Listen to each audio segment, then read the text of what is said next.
trying to get away from doing too much as soon as possible is definitely a great piece of advice, because it is very, very hard. It's just not scalable.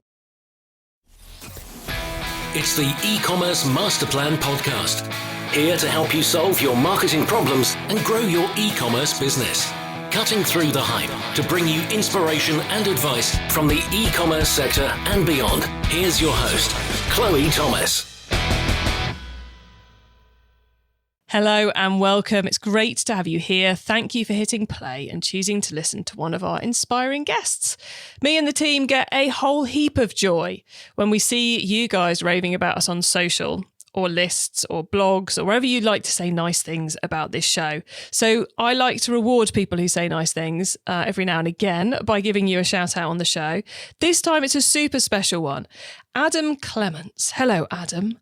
He did a post on LinkedIn a couple of months ago saying that this podcast was one of the key inspirations and insight sources that led to him launching a brand new e-commerce store called Circulo Sports. Not just a brand new e-commerce business, but a brand new e-commerce business that's on an awesome mission. So Circulo Sports are committed to eliminating sports merchandise and equipment from landfills. Now that's one big objective there. And they're doing that by transforming unwanted materials into high-performance sports kits, boots and accessories. So a lovely bit of circular manufacturing going on there. Loving those goals, Adam. And most importantly, thank you so much for listening. And I hope we help you grow your business over the coming years. In this episode, we are talking growth. We are talking growing from 7 to 8 figures. So from the millions to the double-figure millions, if you like. And I've got someone with some truly crazy experience doing this here in the UK for 3 different businesses he's taken into the double figure digital. 2 he's taken, and 1 he really helped revolutionize their digital activity. He's going to be sharing his strategy, I guess more his approach for how to go about growing. We're talking marketing, we're talking efficiency, we're talking teams, we are talking conversion rates. Loads of really good ideas on how to approach shifting up a gear in your growth plans, but also loads of nitty-gritty advice too. Thoroughly enjoyed this chat. I know you're going to like it. There is, warning for you, there is a bit of dog noise, bit of dog barking at one point. It's fairly faint in the background. You may not hear it, but it is there, so I apologise in advance for that. But Jay was being too interesting for me to stop him and make him re-record. My fault. So please listen to the end of the episode so you work out where the dog is, but also so you don't miss out on my guests' top tips, which are frequently described as the best bit of the show, and my own take on this episode. Have you yet downloaded our ebook? To celebrate reaching episode 500, we've created an epic e-commerce success-focused ebook for you, packed with 500 top tips about how to make your e-commerce store more profitable, featuring the advice of many, many past guests alongside industry experts and many of you as well, our listeners. I've checked every single tip and organised the whole thing into sections for you, making it super easy to dip in and dip out and take inspiration as and when you need it. This ebook needs to be sat on your desktop or even printed and sat on your desk. Download your free copy right now at ecmp.info/ebook. Get 2024's most valuable e-commerce ebook now, ecmp.info/ebook.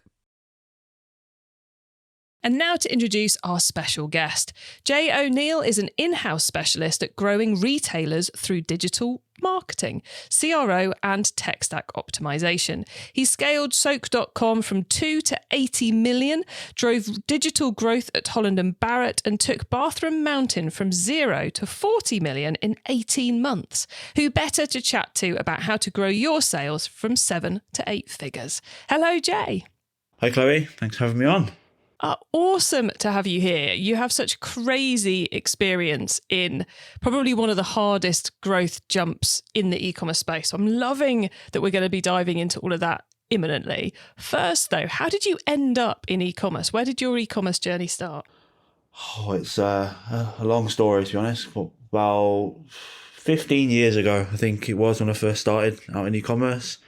prior to that, I was an accountant, and I kind of was sat there one day in the office realising finance wasn't for me. And I luckily got myself a role at soak.com. Wow, so literally, like, it just hit you one day, I should not be being an accountant, I should be doing somewhere else, and Soak was the job you got. I mean, it was probably over a period of a few months, but yeah, it felt like it was just a day. I remember the exact time and place, sat in an office surrounded by some very stereotypical accountants. And they were just moaning about life, about work, and I was like, this is not for me. Did a bit of marketing at college before I started out in finance, and I thought I'd give it a go. And luckily there was a local eBay retailer, to be fair. They were just on eBay at the time. They were known as Bath Empire. I shot over the founder an email, and yeah, the rest is history, I guess. Wow, very, very cool. So let's get into the growth thing then. Going from 7 to 8 figures sales level in an e-commerce business, if you had to drill it down to one thing, I know we're going to talk about loads of stuff, but if you had to drill it down to one thing, what's the number one thing you've got to do to set yourself up to do that? I would say it's one thing around obsession, right? You got to be obsessed about something in particular, around that growth especially.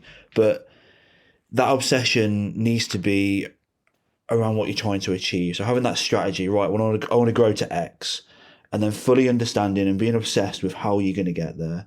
And that generally means focusing on a particular channel when it comes to digital, because you can do lots of channels, okay, you can do them well, but if you really focus and double down on one specific channel and do it extremely well, better than all your competitors, that's where you really get that edge. So are you meaning a sales channel or a marketing channel? So are we talking eBay versus own site, or are we talking TikTok versus Facebook ads? A marketing channel. Yeah, a marketing channel. I mean, don't get me wrong, you can focus purely on Amazon, you can focus on eBay, etc. But I mean, today we'll just talk about where my expertise lies is direct to consumer via your website. And I think that there's a lot more control you have there. There's a lot more you can do, as I see with some of the other market-based channels. There's a few things that are a bit out of your control. When you're trying to pick which of those marketing channels to double down on and to really focus on, what do you factor in? You know, is it what everybody else is talking about? So like, is it TikTok because everyone's talking about TikTok and there's a bit of a blue ocean over there? Or is it Facebook ads because or Google ads because there's tried and tested strategies? Or is it email because retention's hot right now? You know, what's the angle you go to work out which marketing method to focus on? That's part of the obsession piece, really. You've got to really kind of obsess around the plan, the strategy of what you want to do and how you want to achieve it. And I think a big part of that is the research. So, like you say, do you focus on TikTok because it's the flavour of the month at the moment? And to be honest, if it is, then maybe a huge amount you can do there. But it's dependent on your market, where your audience is, where your customers are, and what you can really push for on that channel. So you've got to do a lot of research. In the past, I've kind of mainly did a lot of focus on Google. So Google keyword ads were pivotal to Soak growing. We were very good, but what we did there, we extremely well in terms of our research and the proposition, the strategy that we had on that channel. But then as we moved through, Holland Barrett, for instance, it was a lot different. There's a big, huge brand presence there. Things changed it was very different. We had a lot of customers coming onto site naturally. And then when it came to Bathroom Mountain, we focused. I did that research at the time. Everyone was talking about Meta. It was huge, and whole businesses being created just purely from the Meta advertising. TikTok wasn't really that big at the time. There was just some slight little murmurs of companies doing well on there. But to be honest, Google Shopping was where it was at for us. It was a big channel. It was a well-formed channel. Everyone knew about it. All our competitors were doing it. But no one was doing it as well as what we believed we could. So, and that's where the obsession piece comes in. We focused on, right, well, we've picked Google Shopping now is the channel we're going to focus on, and we're going to obsess about it. We're not going to go and just do it half-hearted. I'm going to try and find every little piece of advantage that I can get through that channel. So when it came to looking at our feed, I would personally go through and I'd review that feed for a fine-tooth comb, just teach you going through every single point of difference that we could. When it comes to bidding, and how we set up our campaigns, again, really in the weeds constantly and really obsessing. So I think the important part there is just kind of doing your research, focus on those channels, seeing where your customers are. We knew that in the home sector, Google Shopping was one of the biggest channels. It was obviously still seeing a lot of growth for a lot of our competitors, and there was a huge advantage there for us to go and do better than what most of our competitors are doing. But I think that, yeah, I'd say the big one is do the research, dive deep. I spent far too much time obsessing about it and really driving into those channels. But I think that it helps, right? Like you've got to really understand that channel, and you not only want to understand kind of how your competitors are doing on there, but you want to really understand, is there a big advantage you can get from doing something slightly different, and really pushing that. So I think it all comes down to the research, to be honest. And if through that research you identify, like you were talking there about Google Ads and Google Shopping in particular, and the nitty gritty of that. Now that is a very different skill set to hugely creative video ads and that kind of thing, which is arguably a lot more blue ocean space and probably on a lot of people's radars to be investing in this year. So if it's not in your skill set to be the person who's in the weeds and obsessed, would you at that point hire someone in who has got the skill set to be in the weeds and obsessed with the video creation and those elements of it, whilst you get obsessed with other areas of it? Does that make sense, Jay? Yeah, no, it does make sense. You should definitely try and utilize experts as much as you can, right? And that was the same for me and throughout my career. Is we speak to a lot of agencies, we speak to a lot of experts, we go to a lot of events, and try and speak to people that really know those channels, because it helps you understand. I think the biggest problem you have, and a lot of people will use agencies for this, but you got to remember, an agency is working with a multitude of brands, and they're never going to obsess about your particular brand as much as you would. So I'd say, yeah, definitely bring in an external expert around those channels, but you still need to make sure you know, or you're learning as much about that channel as what they know. Yeah, you may not be the best at doing the creative side of it, but you should fully understand the metrics and what all those metrics mean and how you can influence them and what competitors' numbers are looking like, etc., and try to see how you can gain that advantage. I think that's really important, because that's then going to set you apart of saying, right, well, I know this metric here doesn't look right, or I think we can get better here, and you can really push that agency or that expert that you bring in as well. So I think that comes as a big part of the obsession piece. If you don't know enough about it, it's time to go off and learn as much as possible and really spend a huge amount of time just find out as much as you can about that channel. You make me think of something quite interesting there, Jay, which is that you don't have to be a video editor to optimize video advertising. For example, you can be the one who's editing, right, we put the hook, we use this hook versus this hook versus this hook, which one does the results, without having to be the person who knows how to make the hook look good or to put the music behind the hook. You can still be in the bits which drive the results and drives the impact without being the person who's in front of the camera or the one who's editing it all together. So I get where you're coming through with the obsession there. Now, something you said to me, which could be seen as diametrically opposed to getting super obsessed with one of your marketing channels, is you've also got to take a holistic process. You've got to take that holistic view and look at everything at the same time as you're getting hyper-focused. Can you explain to the audience what you mean by that? Yeah, I mean, let's look at it from, if you look at it from e-commerce in total, right? Like, a marketing channel is just one small piece of the puzzle. So yes, you may be great. Let's pick Google Shopping, as we did at Bathroom Mountain. Let's pick that as the channel we're going to focus on. We did really well. We got some good level of traffic, got some good performance. But as soon as you land on the site, that performance needs to match the obsession you've had with that channel as well. So the landing page just needs to be spot on. the product page, all the information the customer needs is there. You're constantly testing different things as well. Obviously, I come from a background of conversion rate optimization as well. So it's making sure you're kind of, again, that same obsession you were taking on the channel, you take that onto the site as well. So, and that goes from not just kind of that landing page, but the merchandising you have on the site, the focus on the speed and the load time of the site, which is extremely important. And obviously, everyone's heard lots about that, but it's having that obsession around those performance factors, then moving on into the checkout, where it's usually the lowest hanging fruit of any site I've ever done any consulting on. Is because straight look at the checkout, there's always a little tweak to be made there, but it's following that through the whole customer journey right up to the point of them purchasing. And in fact, and then even further as well, if you want those repeat purchases and to keep a decent reputation as you grow as well, of making sure that post-purchase journey is obsessed about just as much. We're talking about going from 7 to 8 figures, which suggests there's more than one person in the team.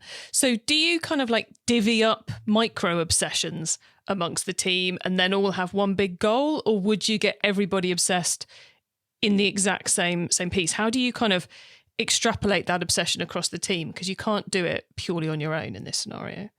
Honestly, my biggest mistake at Bathroom Mountain was thinking I could do it on my own.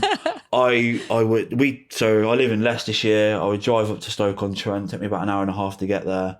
So I'd get there nice and early in the morning. I'd do the kind of operational pieces because I was running the business as well. So working with the guys in the warehouse, making sure the orders are out, making sure the customer services team are focused on the tickets that are coming in. And then I'd work with the development team to various different tasks around the site, etc. And our digital marketing. We had a couple of people in digital marketing at that point, but I would still be heavily focused on all areas, doing far too much. I'd sit up until 1, 2 in the morning sometimes, just doing negative keyword work. Like no one was good. No one put in the amount of hours I did. And again, I was probably too obsessed, to be honest, at times. And I definitely should have divvied out more stuff. But you kind of set that scene that this is what I'm going to do. I'm leading this business or this area of the business, and I'm this obsessed. I want that to kind of be infectious to the rest of the team. So as we brought people on, they kind of saw that. And then, yeah, you do start divvying up because as you scale, that's probably the hardest part. And obviously I've learned a lot from that. And I hope a few people learn a bit from our conversation today, is trying to get away from doing too much as soon as possible is definitely a great piece of advice, because it is very, very hard. It's just not scalable. But as you were saying there, with kind of divvying it up, yes, definitely. I always tried to hire people that maybe they didn't have all the experience, but I knew you could teach someone about a channel, but you could never teach them to be as obsessed as you were. Then I think you wouldn't really expect them to if it's not their business, but you can that kind of culture, that ethic that we built, was we hired the people and then taught them a bit more around about how those channels worked, how the site worked, etc. And then that kind of really, really helped us to build a really strong team that, well, yeah, almost as obsessed as I was. And if we're talking team, that takes us into what I think is probably the biggest difference in growth in 2025 to growth in, let's say, 2023, which it was growth at all costs, growth without paying attention to profitability, but we're just going to go for growth. We're just going to go for growth. Hugely increasing use of buzzword as we got towards the end of 2024 was efficiency, team efficiency, automation, dare we say it, AI. How do you bring that into a growth plan for 2025? How do you balance that obsession with growth with a need to try and do it efficiently? I mean, to start off with, it's always been a focus of mine. I mean, maybe it comes from my finance background, but I've always had that focus around efficiency and profitability. And when we started Bathroom Mountain, we grew very quickly, right? Like 40 million in 18 months. But we also turned a profit in those 18 months as well. I always focused on driving that efficiency from day one. We wanted to make sure we're profitable. And yeah, not many businesses were, especially during that period of COVID as well. It was growth at all costs for a lot of our competitors. But having that efficiency piece and really driving that, we again, obsession around the channels meant that our cost of sale model was 13% when our competitors were at 20%. So I've always had that kind of as part of any growth strategy of making sure it's efficient, and we're growing efficiently as well. And I think definitely more and more retailers are talking about it. It's definitely going to be a big thing for next year. And I think that it's taking that holistic view of where things are wasted, where you can make things easier. You get there's a lot of talk about using AI and to be assisted by using AI, and I think that people have kind of got it wrong. That they're trying to work out how they can shoehorn AI in, when actually what they should be doing is looking at how they can utilize AI for the mundane. Like, I don't see AI taking everyone's jobs, not in the next 3-4 years at least anyway, because it's just not up to it. A very good large language model isn't going to replace a merchandiser that's obsessed about their category, for instance, because they're going to know, the merchandiser is going to know more. They're going to be in the weeds. So they're going to be looking at the data, and they can interpret it different ways, and they can have more creative ideas. But if you can incorporate AI into that merchandiser's workflow, and those mundane tasks that merchandiser does on a Monday morning, for instance, are just automated, that's where you get the benefit from AI and the efficiency, because that means that merchandiser now doesn't have to worry about some trading report or looking at the numbers across the trading numbers for the last 2 weeks. They actually go and focus on the value add, on where they can really drive AOV, or they can drive conversion rate. And I think that's where most retailers probably need to take a step back and think about how they utilize not just AI, but also just automation workflows and changing out their tech stack as well. There's always been a lot of, with retailers, that if there's a problem, throw people at it. So you end up having an e-commerce team of 15 people, and really you only probably need 8 or 9 if you get the stack right. And we'll get to the point next year where people are going to start taking a bit more of a focus on that. It feels like the re-platform days have kind of died down a bit, and now we're starting to look at the rest of the stack and how we can optimize that further. Yeah, there seems to be a lot of talk about tech stack rationalization or tech stack shrinking as we're getting towards the end of 2024, and I am fascinated to see how that comes together next year. But I think your point around the merchandiser there is, and how AI can help people spend less time on the dull stuff and more time on the value add, is, I think, we see all these kind of sexy, exciting case studies of how AI can write copy and create video and all the rest of it. But where I think it's really going to deliver the value for the e-commerce industry is where it's dealing with large data sets, whether it's product data or whether it's results or whether it's customer data. It's like that, to me, seems where it's going to drive the biggest ROI. Is that where you think AI is coming for us?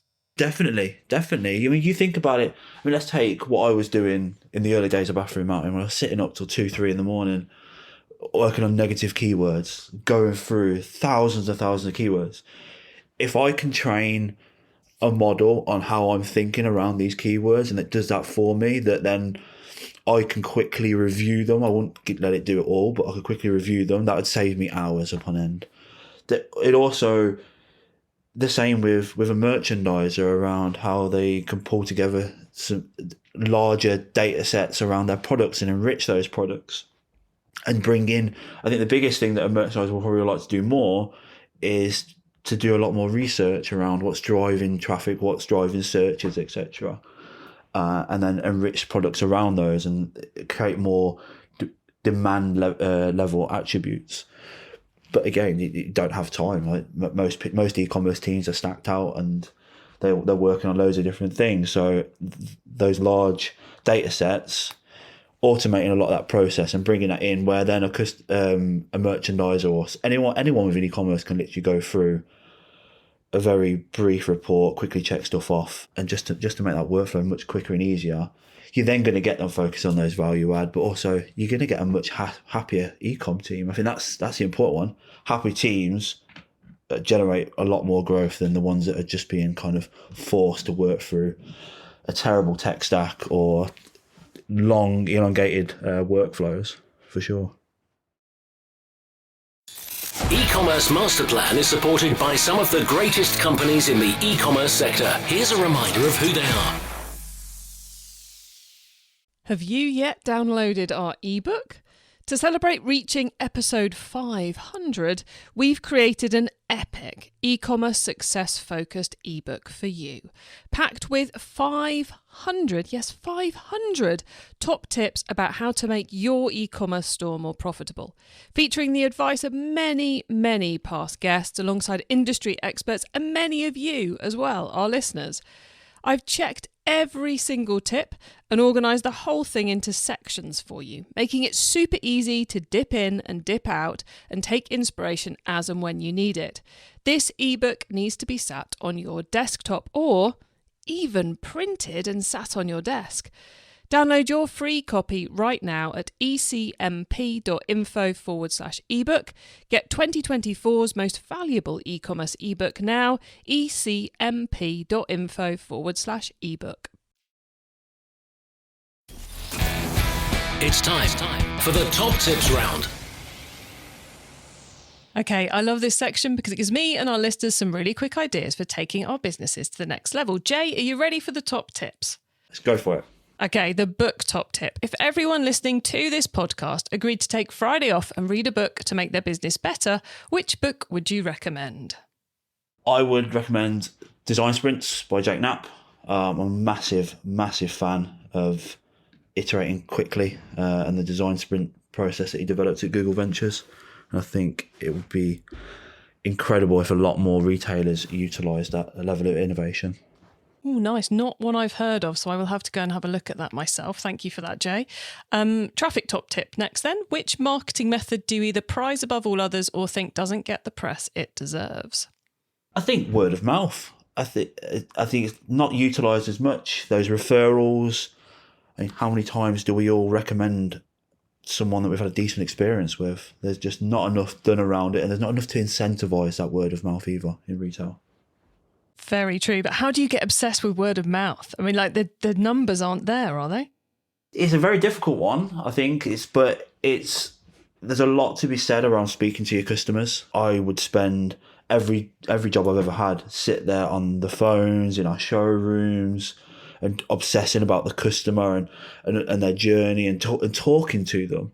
And you start to find little snippets out of how their journey started, and they may have found you via Google Shopping, but then if someone's kind of said, oh yeah, I used them before, and next thing you know, you got a referral in there, you weren't really aware of it. So there is a lot more to it than probably what we realise, but I think just kind of focusing on that customer, sitting on if you've got a customer service team, sitting on the calls every now and again, going out with the delivery team and deliver some of the goods, which I've done quite a few times. You learn so much more about your customers, and actually you realise there is a lot more to the word of mouth side of things than you probably realise. Nice, love it. Okay, tool top tip. Maybe a collaboration tool, a social media plugin, a phone app, or just a way of working. Is there a cool little tool you use that makes you and your team more efficient from day to day? Airtable, I think, is a big one. Airtable, or maybe Retool, depending on what you're trying to achieve. But I wish I knew about both those before I started bathroom mounting, because it would have made me so much more efficient, without a doubt. We're just getting into Airtable here, and it's mad, absolutely mad what you can do with that platform. Yeah, incredible. I wish I knew more about it. I was always big on Excel, and that's probably supported me in my career and the trajectory I've been on. But yeah, if I had Airtable and knew what I know about Airtable now, then I'm sure I would have advanced much quicker. And what was the second one you mentioned? Retool. So similar in terms of creating kind of like internal tools. It's more of a low code application. You can kind of create your own kind of apps within there. I've done a lot of it. We used it a lot with MerchStack and creating some really cool AI tools for our customers. Nice, cool. Not heard of that one. Another one for me to go and check out. This is good. Carbon top tip finally. What's your favourite way to reduce the carbon footprint of an e-commerce store? Focusing on returns. For the bathroom sector, returns is actually quite high. And the problem with that is they're big, bulky items. But every sector has a ridiculous returns rate, I think, at the moment. a lot of that is down to poor information on the website. So you can do a lot to reduce those returns. You can make the processes better as well. We used to get quite a lot of returns in a big section of the warehouse. They come on a pallet network, so they get really dirty, and you can't really sell them again, or they get damaged. So yeah, reduce those returns. It's going to have an impact on reducing your carbon footprint, but also it can have a massive effect on the business because it's going to improve your costs no end. Awesome. Always good to have a chat about returns.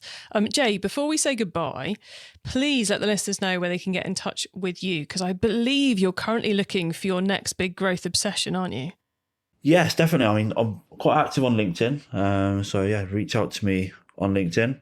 I'm looking for that next role now. I'm looking for that next role of moving back to a brand. So I've been in tech for a little while now, since leaving Bathroom Mountain. So I'm looking for that next one, jumping back to the brand side and really grow a retailer again, and kind of feed that obsession that I've been missing a little bit since moving away, but also kind of taking what I've learned around the tech side of things, the efficiency and optimization, and bringing that back to a brand as well. Brilliant. So anyone who's interested in having a chat with Jay about maybe him coming and working for you and helping you grow your business from 7 to 8 and beyond, get in contact with him on LinkedIn.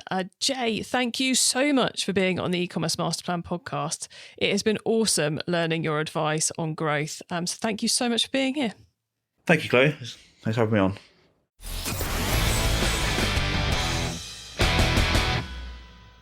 How much does Jay clearly love being obsessed with ways of growing e-commerce businesses? Loved his insights there. For me, it drilled down into 3 key things. First off, have your obsession, your marketing channel obsession, and do that due diligence, that research to work out which it should be, and then leave no stone unturned.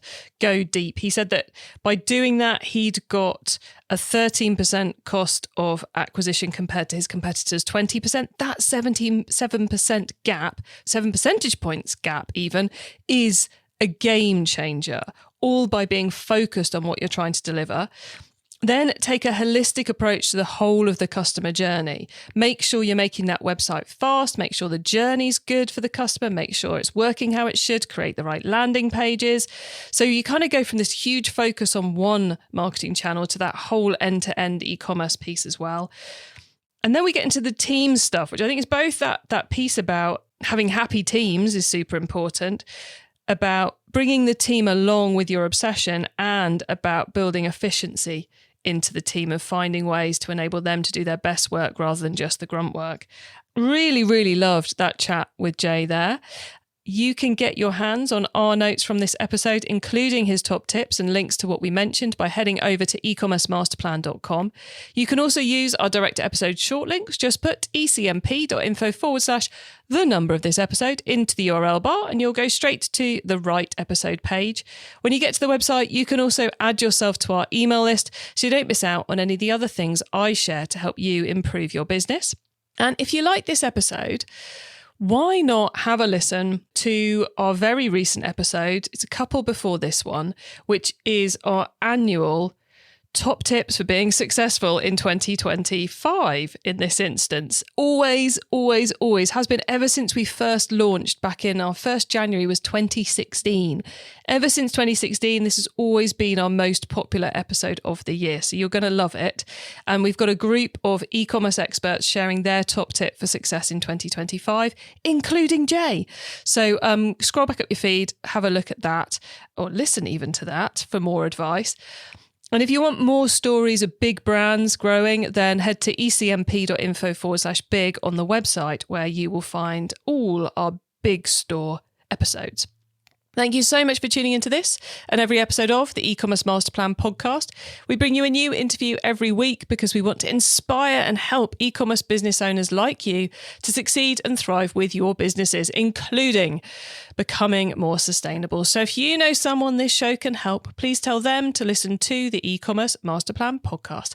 I hope you have a brilliant week, and don't forget to keep optimizing. Thank you for listening to the e-commerce master plan podcast. Find out more at ecommercemasterplan.com/podcast. It's time to download our 500 top tips to make your e-commerce business more profitable ebook. Go to ecmp.info/ebook now.